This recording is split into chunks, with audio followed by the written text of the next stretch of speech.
അസ്സലാമു അലൈക്കും. ഖുർആൻ അത്ഭുതങ്ങളുടെ കലവറ തന്നെയാണ്. സൂറത്തുൽ അർ-റഹ്മാനിലെ 19-ാമത്തെ ആയത്തിൽ 22-ാമത്തെ വാക്യത്തിൽ പറയുന്നുണ്ട്.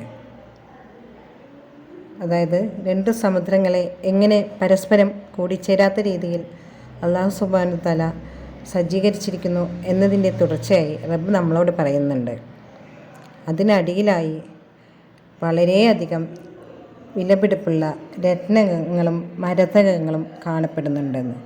ആധുനിക കാലത്തെ യാതൊരു യന്ത്ര സംവിധാനങ്ങളും കണ്ടുപിടിക്കപ്പെടാത്ത ഒരു കാലഘട്ടത്തിൽ ഇങ്ങനെ ഒരു കാര്യം പറഞ്ഞു വെച്ചിട്ടുണ്ടെങ്കിൽ ഇത്ര കൃത്യമായി ഇതെല്ലാം പറഞ്ഞു തരുന്നത് ആരാണ്? അല്ലാഹുവല്ലാതെ മറ്റാരുമല്ല.